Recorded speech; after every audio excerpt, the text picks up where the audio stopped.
Good morning વિદ્યાર્થી મિત્રો. આગલા લેક્ચરની અંદર આપણે પાંચમા પાઠમાં કોલસા વિશે અભ્યાસ કર્યો. આજે આપણે જોવાનું છે પેટ્રોલિયમ. પેટ્રોલિયમનું નિર્માણ કેવી રીતે થયું, તેના ઉપયોગો શું છે અને તેને લગતી કેટલીક બાબતો. બરાબર. તો જો જેવી રીતે કોલસાના નિર્માણ વખતે લાખો વર્ષ પહેલાં વનસ્પતિ કે જંગલો જમીનમાં દટાયા હતા, એ જ રીતે સમુદ્રની અંદર રહેતા જળચર પ્રાણીઓ છે એ પણ સમુદ્રના તળિયે દટાય છે. એટલે પાણીમાં તળિયે બેસે પછી એની પર રેતી અને માટીના થર લાગતા છે, ધીરે ધીરે એ અંદર દટાય ત્યારે જો હવાની ગેરહાજરીમાં તાપમાન અને દબાણને લીધે એનું ધીમું વિઘટન થાય છે, જેને લીધે ઘણા બધા કાર્બનિક સંયોજનોનું મિશ્રણ એવું પેટ્રોલિયમ આપણને પ્રાપ્ત થાય છે. તમારા પુસ્તકની અંદર એ આકૃતિ પણ આપી છે કે પૃથ્વીના પેટાળની અંદર આવી રીતે સાફ ગર્ભ પ્રદેશની અંદર ઘન ધાતુઓનો ભાગ હોય છે, પછી એની ઉપર આવી રીતે લાવા હોય. બરાબર. એની ઉપરની બાજુએ આપણે સમુદ્રનું તળિયું લઈએ તો શું હોય? પાણી હોવાનું છે. તો એ આની ઉપરની બાજુએ પણ પાણીનો ભાગ હોય. તો આ પાણીની અંદર આ બધો ભાગ છે, આ જે ભાગ એને રેતી માટી ખડકોથી બનેલું ભાગ અને જે સમુદ્રી સજીવો છે દટાતા જાય અને તાપમાન અને દબાણને લીધે પેટ્રોલિયમનું નિર્માણ થાય. એટલે જમીનના પેટાળમાં અહીંયા પેટ્રોલિયમ છે, એની ઉપર પાણી છે. બરાબર. એ નિર્માણ છે, જે નિર્માણ થતું જાય છે એ પાણી કરતાં હલકું છે. એટલે કુદરતી વાયુઓ અને પેટ્રોલિયમ એ પાણી કરતાં હલકા હોવાથી પાણીની ઉપર તરે છે. અને પછી અહીંયાથી આપણે જે પ્રકાર વિસ્તાર હોય એટલે લાખો વર્ષની અંદર જ્યાં જળ હોય ત્યાં સ્થળનું નિર્માણ થયું છે, સ્થળ હોય ત્યાં જળનું નિર્માણ થયું, તમે સાંભળ્યું હશે. તો એ લાખો વર્ષ પહેલાં આવી રીતે નિર્માણ પામેલું પેટ્રોલિયમ હોય એની ઉપરની બાજુએ આવા સખત ખડકોનું સ્તર આવેલું હોય. આ સખત ખડકોના સ્તરની અંદર આપણે આવી રીતે શાંતિ દ્વારા કૂવાનું નિર્માણ કરી ત્યારે પાણીની ઉપર રહેલા પેટ્રોલિયમ અને કુદરતી વાયુઓ આપણને પ્રાપ્ત થાય છે. તો કુદરતી વાયુઓ અને પેટ્રોલિયમ બંને પાણી કરતાં હલકા છે. વળી એ પાણીમાં દ્રાવ્ય પણ નથી, એટલે પાણી ઉપર તરે છે, પાણી સાથે મિશ્ર થઈ જતા નથી. આનું નિર્માણ કેવી રીતે થાય એ પણ એક સવાલ છે. પેટ્રોલિયમનું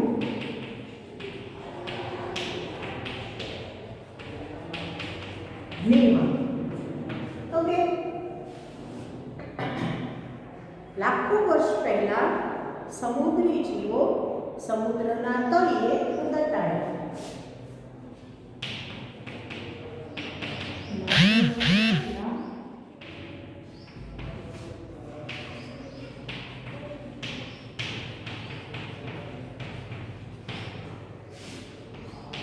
સમુદ્રી જીવો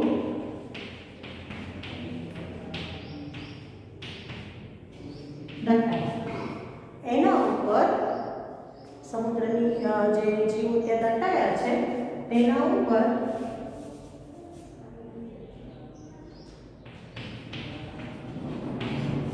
માટી અને રેતીના થર થયા.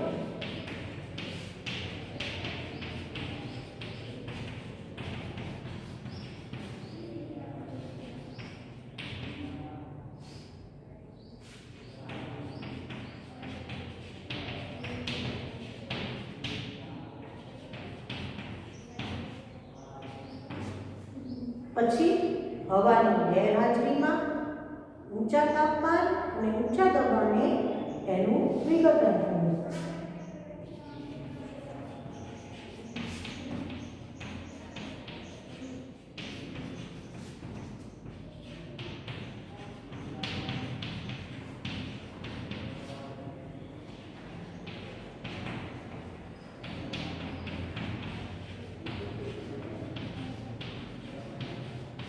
પેટ્રોલિયમ અને કુદરતી વાયુઓનું નિર્માણ થયું.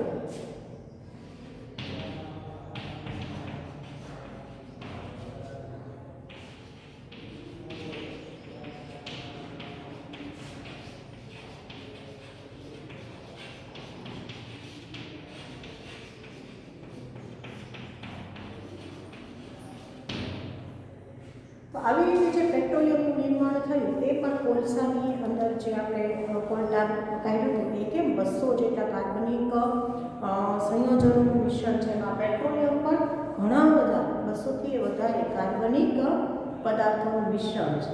આ મિશ્રણમાંથી જુદા જુદા પદાર્થોને જુદા જુદા પાડી એનો જુદો જુદો ઉપયોગ કરી શકાય છે.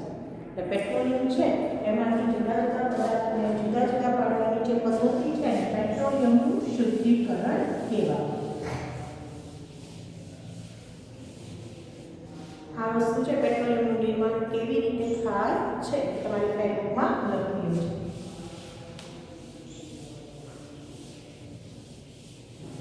હવે મુદ્દો છે એ છે પેટ્રોલિયમનું શુદ્ધિકરણ.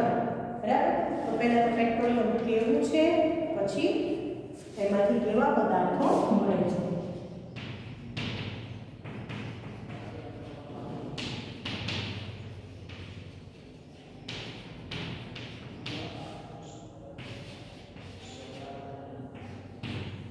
તો પેટ્રોલિયમ છે ઘણા બધા કાર્બનિક પદાર્થોનું મિશ્રણ છે, એટલે તે ઘેરું તેલી પ્રવાહી છે.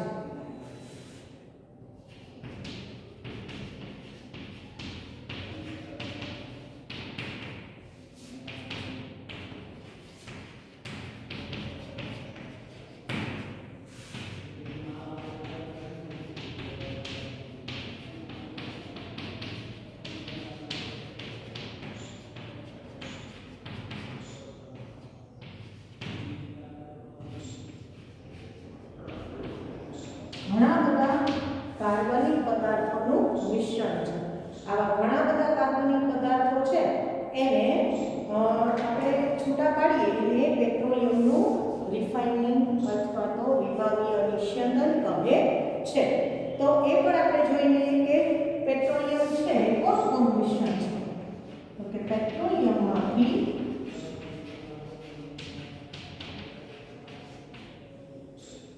પેટ્રોલ, ડીઝલ,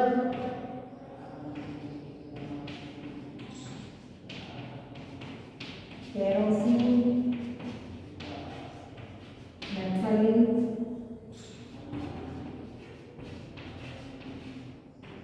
ડામર જેવી પેટ્રોસો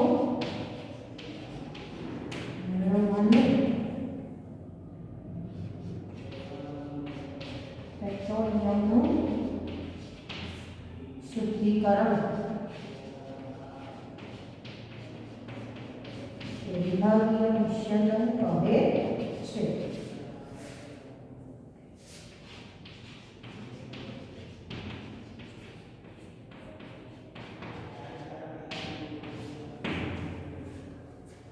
પેટ્રોલિયમનું વિભાગીય નિસ્યંદન જ્યાં થાય તેને પેટ્રોલિયમની રિફાઇનરીઝ કહેવાય.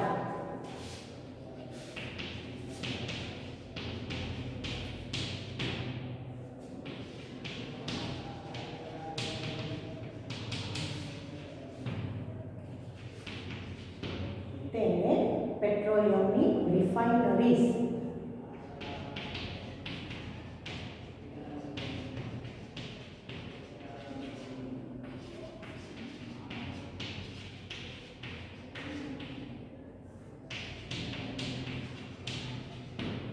તો આવું તમારે પાછું 10માં આવશે. તમારા પુસ્તકમાં પાના નંબર 60 ઉપર રિફાઇનરીનો એક ફોટો છે.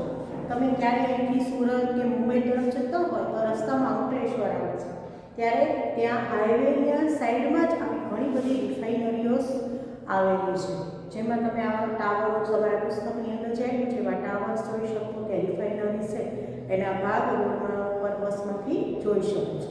તો આ જે રિફાઇનરીઝ છે એમાં ઊંચો એક મોટો ટાવર હોય જેની અંદર આ પેટ્રોલિયમ જે જમીનમાંથી આપણે ખોદકામ કરીને કાઢ્યું હોય એને વરાળ સ્વરૂપે એટલે ખૂબ ગરમ કરી 500 ડિગ્રી સેલ્સિયસ જેટલા ઊંચા તાપમાને ગરમ કરી પછી બધી જ વરાળ કે જેને બાષ્પ કહેશું પેટ્રોલિયમની બાષ્પનીમાં દાખલ કરવામાં આવે. જુદા જુદા વિભાગમાં જુદા જુદા તાપમાને એને ઠારવામાં આવે. જેમ જેમ એને ઠરતા જઈએ એમ વચ્ચેથી જેનું જેનું ગલન બિંદુ હોય એ પ્રમાણે પ્રવાહી સ્વરૂપે જુદા જુદા પદાર્થો આપણને મળતા જાય છે. એ પદાર્થો છે એના ઉપયોગો અને એ પદાર્થોના નામ સાથેનું પુસ્તક પણ તમારા પુસ્તકમાં પાના નંબર 60 ઉપર આપેલું છે. એ તમારે ફેસબુકમાં લખી રાખો. અહીંયા હું બોર્ડ ઉપર તો એને સમજાવું છું, એ પણ આપણે જોઈ લઈએ.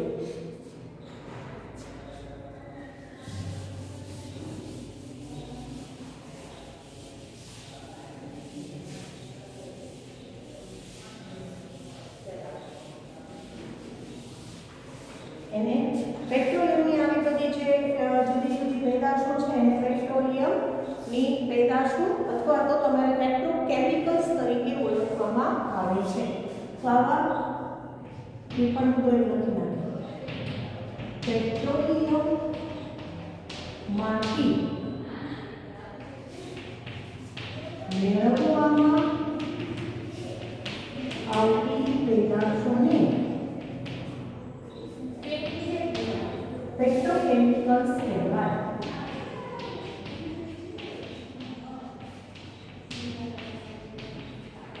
તેનો ઉપયોગ જે અત્યારે આપણે આગળ જોયું તો કોલટારો છે એનો ઉપયોગ જ્યાં જ્યાં થાય છે અત્તર બનાવવા વિસ્ફોટકો બનાવવા એ હવે કોલટાર એટલે કે કોલસાને બદલે પેટ્રોલિયમમાંથી મળતા પદાર્થોમાંથી જ એનો ઉપયોગ થાય છે.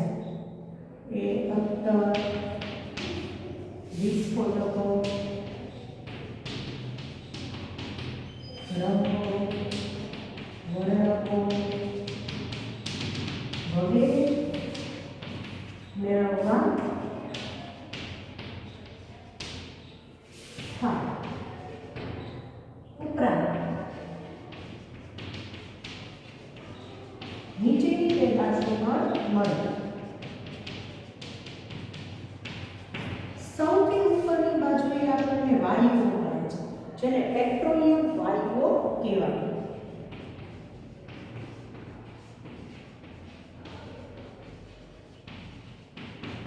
જેને આપણે પ્રવાહીમાં ફેરવી અને બળતણ તરીકે વાપરીએ છીએ.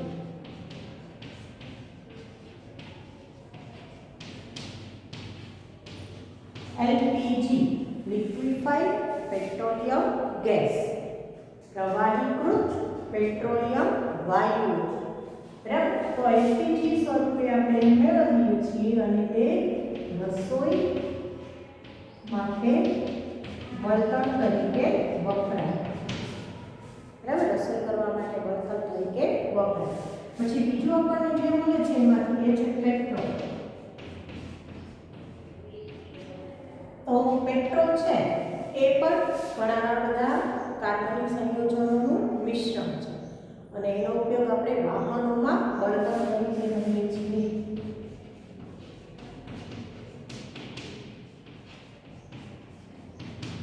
એવી રીતે ડીઝલ તો ભારે વાહનોમાં બળતણ તરીકે તમે જુઓ કે ટ્રક કે કેટલીક કાર ડીઝલ વાળી હોય છે. અત્યારે રેલવેના કેટલાક એન્જિન પણ ડીઝલ એન્જિન હોય છે. જે રેલવેની ટ્રેન છે એને ચલાવવા માટે આગળ એન્જિન લાગેલું હોય ડીઝલનો ઉપયોગ કરવામાં આવે છે. પછી તમારા ઘરે કેટલાક ખ્યાલ હોય તો જનરેટર જેને આપણે ઇન્વર્ટર તરીકે ઓળખીએ છીએ. આ ઇલેક્ટ્રિક જનરેટરમાં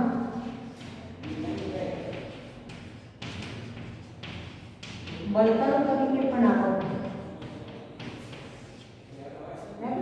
આ એક પ્રકારનો સવાલ છે. ઇલેક્ટ્રિક જનરેટરમાં બળતણ તરીકે શું વપરાય છે? તો ડીઝલ. પછી એવી રીતે કેરોસીન.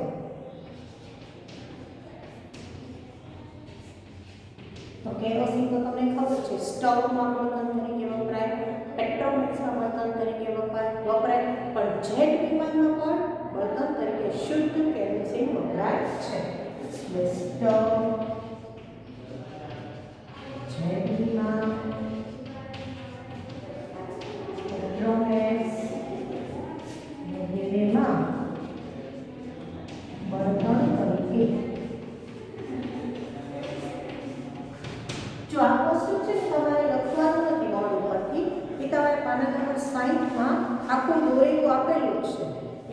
તમારે ત્યાંથી લખી નાખવાનું છે. આ સાથે હું તમને એનો ફોટો મૂકી જોઈશ, તો એમાંથી તમે જોઈ લેજો કે કયું કોષ્ટક તમારે ફેરબુકમાં લખવાનું છે.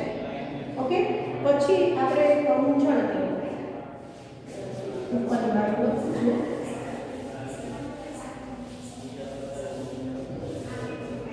પાંચમી પેજ તરીકે શું આવે છે કે મૂંઝવણ. તો મૂંઝવણ તેલ છે એટલે ઓઇલ તમે ખ્યાલ છે કે મૂંઝવણ તેલ આપણે વાહનોમાં મૂંઝવણ તરીકે વપરાય છે, પછી સિલાઈ મશીનો એમાં મૂંઝવણ તરીકે વપરાય છે. તો એનો ઉપયોગ ક્યાં થાય છે? મૂંઝવણ માટે. મૂંઝવણ એટલે શું તમને ખબર છે કે ઘર્ષણને દૂર કરવા માટે વપરાતો પદાર્થ, એટલે મૂંઝવણ કહેવાય. સારું, એની પછી છે પેરેફિન ફિલ્મ. પેરેફિન મીણ એટલે પેટ્રોલિયમ જેલી આપણે જેને કહીએ છીએ.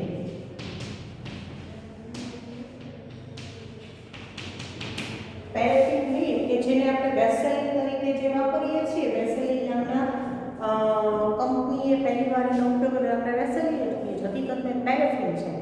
એનો ઉપયોગ મીણ બનાવવા માટે, મલમ બનાવવા માટે, એ એક પ્રકારનું મલમ છે, અને કેટલાક પ્રકારના વેસેલિન બનાવવા માટે પેટ્રોલિયમ જેલી કહેવાય, જે આપણે પેટ્રોલિયમ જેલી કહીએ છીએ એ મલમ, મીણ અને પેટ્રોલિયમ જેલી કે વેસેલિન બનાવવા માટે પેરેફિન ઓઇલનો ઉપયોગ થાય છે. પછી છેલ્લે જે ડામર બને છે એને બિટુમિન કહેવાય.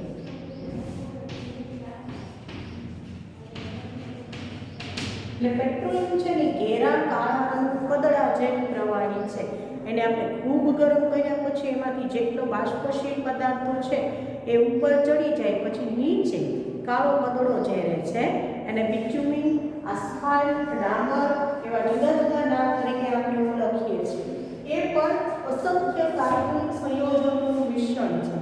એમાંથી આપણે જુદા જુદા રંગો, વર્ણકો, વિસ્ફોટકો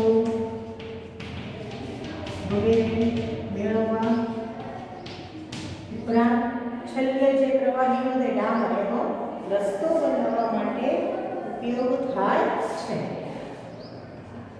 પછી જળ શોષણથી અટકાવવા અથવા વોટરપ્રૂફિંગ કરવા માટે પણ એનો ઉપયોગ થાય. બરાબર, રોડને સમતલ બનાવવા એમ ઘણા બધા ઉપયોગો થાય છે. તો આ પેટ્રોલિયમ એક ખૂબ જ ઉપયોગી એવું સ્ત્રોત છે, જેમાંથી આપણે ઘણી બધી વસ્તુઓ મેળવીએ છીએ. બરાબર, તો તમારા પાઠની અંદર અત્યારે આ બે વસ્તુઓ છે એનો જ આપણે ઉપયોગ થાય છે. હવે ત્રીજો વસ્તુ છે કુદરતી વાયુઓ, એટલે કોલસા, પેટ્રોલિયમ, એની છે કુદરતી વાયુ પર અશ્મિ બળતણ છે.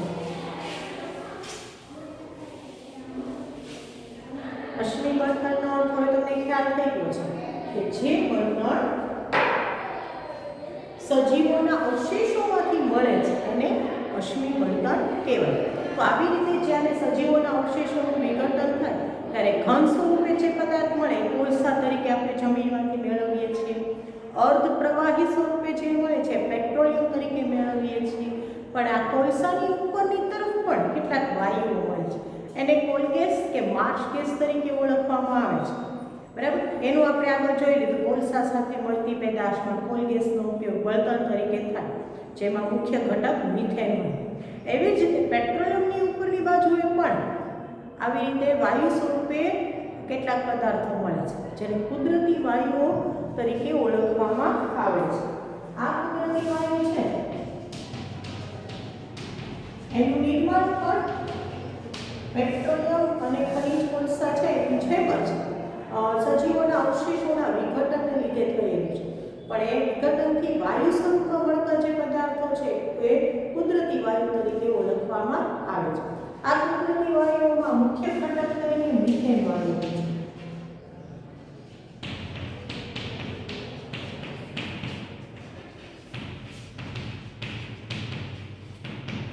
આ મિથેન વાયુ છે ખૂબ જ દહનશીલ પદાર્થ છે. એટલે જમીનમાં દટાયેલા પદાર્થો ઊંચા તાપમાન અને દબાણે વિઘટન, સજીવના અવશેષો ઊંચા તાપમાન અને દબાણે વિઘટન પામી અને કુદરતી વાયુ બને છે. આ કુદરતી વાયુનો પહેલા જ્યારે શોધ થઈ ત્યારે એનો ઉપયોગ ખબર નહોતી, તો કેટલાક એને સીધી રિફાઇનરીઓ છે ને સળગાવી દેતા હતા કે કુદરતી વાયુનો જથ્થો સળગી જાય પછી નીચેથી પેટ્રોલિયમ મળે એનો ઉપયોગ કરતા. ચીન ને એવા દેશોની અંદર એનો ઉપયોગ છે સ્ટ્રીટ લાઇટ માટે પણ થતો હતો. બરાબર, એટલે જુદા જુદા દેશોની જે રીતે એનો ઉપયોગની ખબર પડવા માંડી એ રીતે એનો ઉપયોગ થવા લાગ્યો. પરંતુ આપણે અત્યારે હવે એનો ઉપયોગ ક્યાં થાય છે એ જોવાનું છે. તો ખાસ તમે જુઓ કે અત્યારે તમે સીએનજી વાહનનું એક બળતણ છે, સીએનજી કમ્પ્રેસ્ડ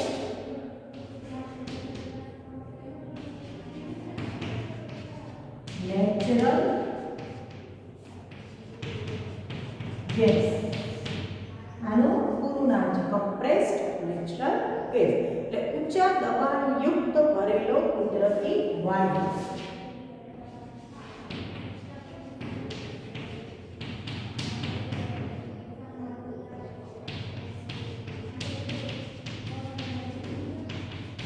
સીએનજી શું છે કે સીએનજી એ ઊંચા દબાણે રહેલો કુદરતી વાયુ છે.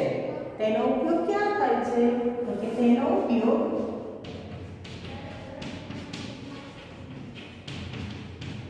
વાહનોમાં બળતણ તરીકે થાય છે.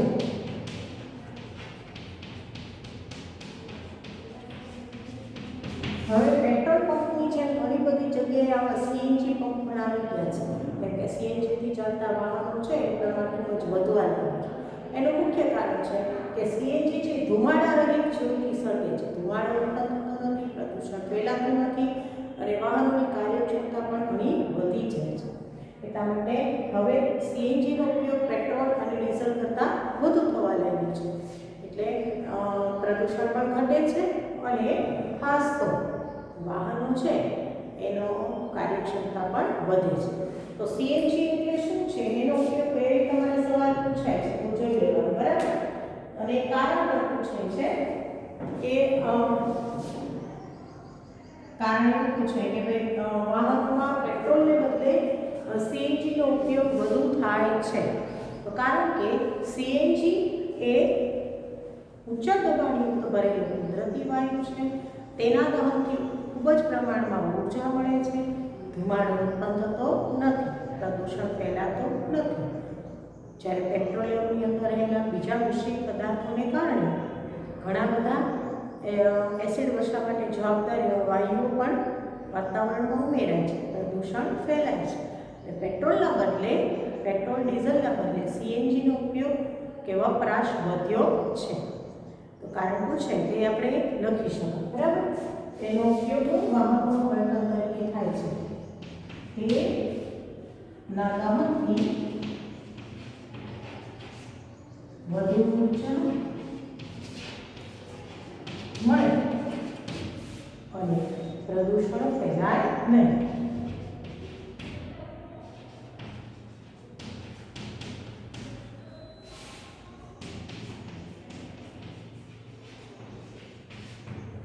આપણા ભારતમાં ઘણી બધી જગ્યાએ સીએનજી તો વપરાય. ગુજરાતમાં તમને ખ્યાલ હોય મેં હમણાં જ કીધું એમ અંકલેશ્વરથી તમે જાઓ તો ત્યાં રિફાઇનરી છે. તો ત્યાંથી વડોદરા, સુરત એવા નજીકના સિટીમાં પાઇપલાઇન દ્વારા કુદરતી વાયુઓ છે એનું વહન કરવામાં આવે છે. આમે એક પણ બીજો ફાયદો છે કે પાઇપલાઇન દ્વારા એનું વહન કરી શકાય છે. એક જગ્યાએથી બીજી જગ્યાએ એને લઈ જવા માટે સરળતા પણ છે. તો અહીંયા આપણે એક મુદ્દો પૂરો થયો છે. તો તમારા પાના નંબર 61 છે એની અંદર કેટલાક રાજ્યોના નામ આપ્યા છે એ પણ અંડરલાઈન કરી નાખો કે આ બધા જે રસાયણો છે એનો ઉપયોગ ક્યાં થાય છે. બરાબર, અને ક્યાં મળી આવે છે. તો સૌથી પહેલાં પાના નંબર 61ની અંદર લખ્યું છે બીજા ફકરામાં કે ઘણા બધા આવા રસાયણો અને ખાતરોના ઉત્પાદનમાં પ્રાથમિક ઘટક તરીકે કુદરતી વાયુનો ઉપયોગ થાય છે. તે ભારતમાં ત્રિપુરા, રાજસ્થાન, મહારાષ્ટ્ર, કૃષ્ણા વગેરે, ગોદાવરી વગેરેના મુખ્ય ત્રિકોણ પ્રદેશમાંથી મળીને આવે છે. તો એ મુદ્દો છે એ અંડરલાઈન કરી નાખો. તો અહીંયા આપણા પાઠના મુખ્ય 3 મુદ્દા પૂરા થઈ ગયા. કોલસા, પેટ્રોલિયમ અને કુદરતી વાયુ. કોલસાનો આપણે ગુજરાતમાં કચ્છમાં પણ કોલસો મળી આવે છે. એમ તમે ક્યારે કોઈ દિવસ કલકત્તા બાજુ ગયા હો તો ત્યાં કેટલી બધી માલગાડીઓ કોલસાને ભરીને લઈ જતી હોય છે, કેમ કે મધ્યપ્રદેશ, પશ્ચિમ બંગાળ એમ એ બાજુના જે રાજ્યો છે એમાં પણ કોલસાની ખાણો ઘણી મળી આવે છે. એની સાથે પેટ્રોલિયમ છે તો અહીંયા આપણે બોમ્બે હાઈ, મુંબઈથી દરિયામાં અંદર છીએ તો ત્યાં બોમ્બે હાઈ વિસ્તારમાં એટલે દરિયાની અંદરથી પેટ્રોલિયમ છે એ કાઢવામાં આવે છે. બરાબર, તો જુદી જુદી જગ્યાએથી પેટ્રોલિયમ, ખનિજ, કોલસા અને કુદરતી વાયુ આપણને મળી આવે છે. પણ આ જે કુદરતી સંસાધનો છે એનું નિર્માણ થવા માટે લગભગ લાખો વર્ષોનો સમય લાગી ગયો છે.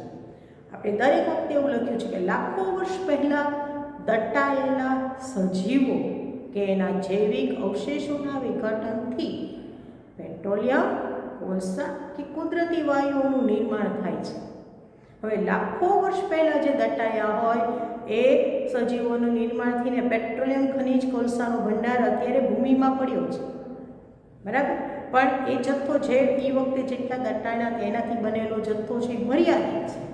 એક વખત આપણે બધો કાઢી નાખશું, ઉલેચી નાખશું, જમીનના પેટાળમાં જેટલો કોલસો, પેટ્રોલિયમ અને કુદરતી વાયુઓ બન્યા છે એ બધા આપણે એક વખત બહાર કાઢી લઈશું તો હવે એ જથ્થો ફરીથી નજીકના ભવિષ્યમાં પ્રાપ્ય બનવાનો નથી. એટલે આ બધા કુદરતી સંસાધનો છે કે જે પુનઃ અપ્રાપ્ય છે, ફરીથી મળી શકે એમ નથી, તો એના ઉપયોગ માટે આપણે તકેદારી લેવી જોઈએ. કેવી તકેદારી લેવી જોઈએ? તો મોટા ભાગે આ બધા જે પેટ્રોલિયમ અને કુદરતી વાયુઓ છે એનો ઉપયોગ આપણે વાહનોમાં બળતણ તરીકે કરતા હોઈએ છીએ. તો ત્યાં એનો ઉપયોગ મર્યાદિત કરવો જોઈએ. એટલે આપણે વાહનો છે જરૂરિયાત પ્રમાણે વાપરવા જોઈએ. નજીકના સ્થળે જવું હોય તો ચાલીને, સાયકલ લઈને જવું જોઈએ, એ તો છે જ. પણ વાપરતી વખતે આપણે શું તકેદારી લેવી જોઈએ? તો સૌથી પહેલાં જો કાર કે ગાડી વાપરતા હોઈએ તો એની એક ધારી સ્પીડે ચલાવવી જોઈએ. ઘડી ઘડી એની સ્પીડને વધારો ને ઘડી ઘડીએ બ્રેક મારો છો તો એમાં બળતણ છે, પેટ્રોલ, સીએનજી, ડીઝલ જે ભરેલું હોય એનો બગાડ થાય છે. બરાબર, એટલે સૌથી પહેલાં વાહનો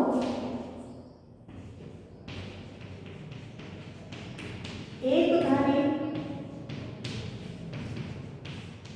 ઝડપે ચલાવવા જોઈએ. પછી કારણ વગર કોઈ મિત્ર મળી જાય ને આપણે ઊભા રહી જઈએ, સિગ્નલ ઉપર ઊભા રહી જઈએ તો એ ભલે ને 2-5 મિનિટ માટે આપણે ઊભું રહેવાનું હોય પણ વાહનોનું એન્જિન બંધ કરી દેવું જોઈએ. બ્રેક મારીને ઊભા છીએ તો કારણ વગરનું એન્જિન ચાલુ રાખીએ છીએ તો અંદરનો પેટ્રોલ કે સીએનજીનો જથ્થો વપરાયા થાય છે. તો આ એ બગાડને અટકાવવા સિગ્નલ પર વાહનો એન્જિન બંધ કરી દેવું જોઈએ. એટલે કે વાહન બંધ કરી દેવું જોઈએ.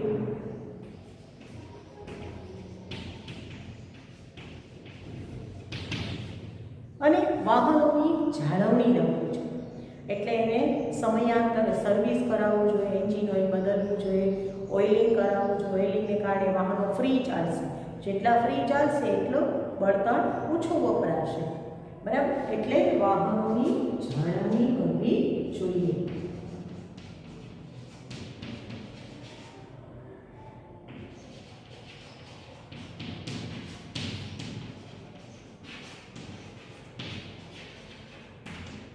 તો આ કુદરતી સંસાધનો મર્યાદિત છે.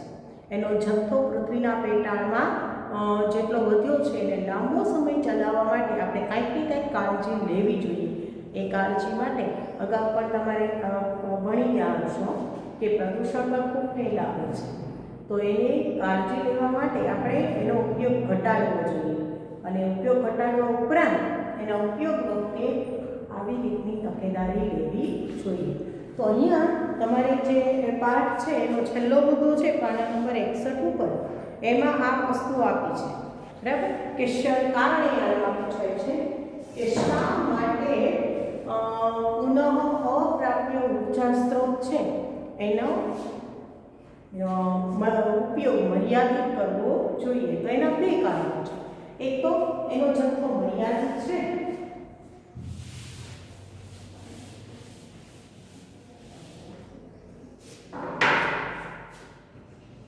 જથ્થો કેવો છે કે મર્યાદિત છે. એકવાર તૂટી જશે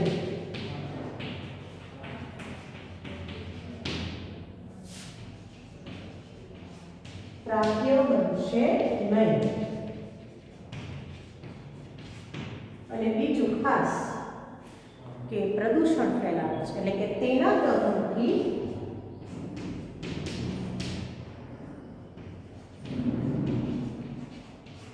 ગ્લોબલ વોર્મિંગ માટે જવાબદાર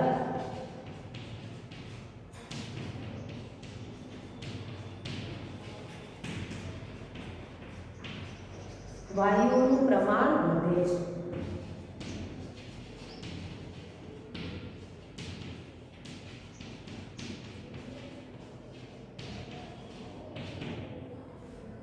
તો પ્રદૂષણને ઘટાડવા માટે અને જથ્થાને વધુ સમય સુધી ચલાવવા માટે પુનઃપ્રાપ્ય કુદરતી સંસાધનોનો વિવેકપૂર્ણ ઉપયોગ કરવો જોઈએ. તો કારણ શું છે કે આવા કુદરતી સંસાધનોનો વિવેકપૂર્ણ ઉપયોગ કરવો જોઈએ.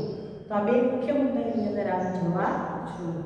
બરાબર, સારું. તો આજે આપણે આ સાથે સ્વાધ્યાય ચર્ચા પણ કરી લઈએ, એટલે આપણો પાઠ અહીંયા પૂરો થઈ જાય. પુસ્તકની અંદર તમે જુઓ કે સ્વાધ્યાયમાં કેટલા પ્રશ્નો આપ્યા છે. એક તો સીએનજી અને એલપીજીને બળતણ તરીકે વાપરવાના શું ફાયદા છે? તો સીએનજી અને એલપીજી હું બોલું છું, તમે નોંધી લેજો. સીએનજી અને એલપીજી બંને એવા વાયુનું બળતણ છે કે જેનું સંપૂર્ણ દહન થાય છે. તેના દહનથી વધુ પ્રમાણમાં ઊર્જા મળે છે અને પ્રદૂષણ ફેલાતું નથી.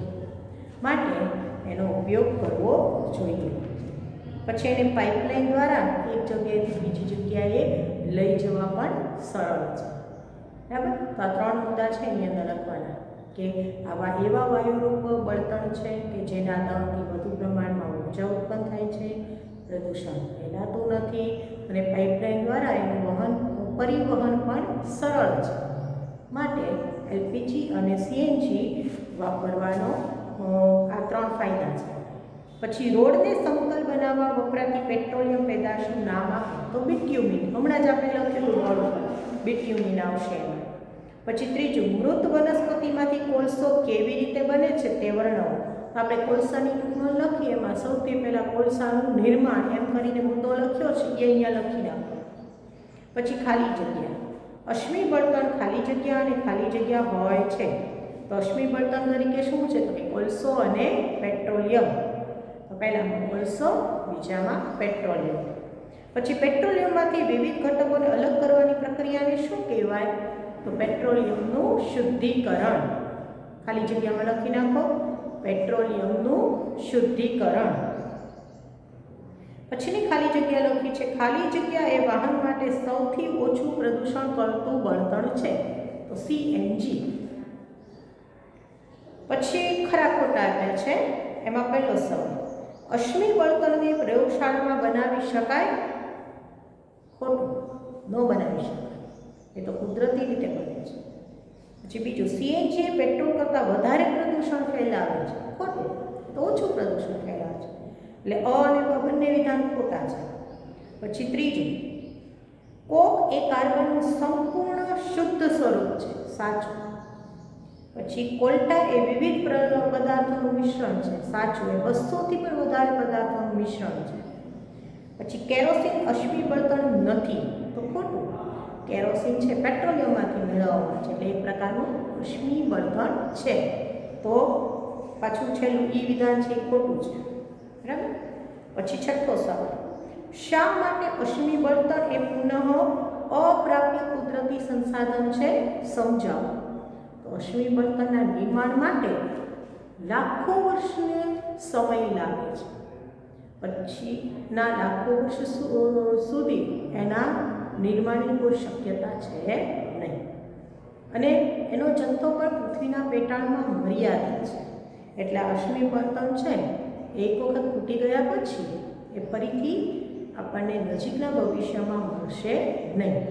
આથી અશ્મિ બળતણ એ પુનઃ અપ્રાપ્ય ઉર્જા સ્ત્રોત છે તેમ કહી શકાય. 2 કારણ લખવાના. પહેલું કે તેનો જથ્થો પૃથ્વીના પેટાળમાં મર્યાદિત છે. એકવાર ખૂટી જશે તો નજીકના ભવિષ્યમાં ફરીથી પ્રાપ્ય થશે નહીં. બીજું કે નવા પેટ્રોલિયમ કે અશ્મિ બળતણનું નિર્માણ થવાની પ્રક્રિયા એ લાખો વર્ષ ચાલતી પ્રક્રિયા છે.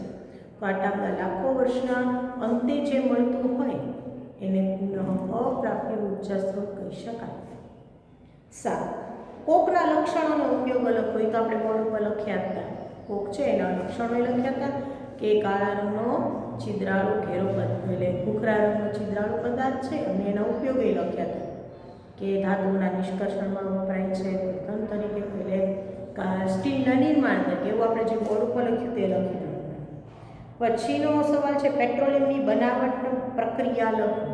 બરાબર, તો પેટ્રોલિયમ કેવી રીતે નિર્માણ પામે છે એ મેં બોર્ડ ઉપર લખ્યું હતું કે લાખો વર્ષ પહેલાં સમુદ્રી જીવો જે સમુદ્રના પેટાળમાં દટાયા, એના ઉપર રેતી માટીના થર લાગતા ગયા અને તે ઊંડે ને ઊંડે દટાયા ત્યારે એમાંથી હવાની ગેરહાજરીમાં ધીમું વિઘટન થઈ પેટ્રોલિયમનું નિર્માણ થાય છે. સારું, પછીનો સવાલ છે 9મો. એમાં એક કોષ્ટક આપ્યું છે.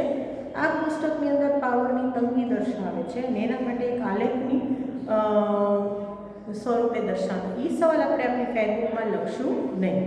તો 8 સવાલ છે તમારે ફેસબુકની અંદર લખી નાખવાના છે. આજે આપણો 5મો પાઠ પૂરો થાય છે.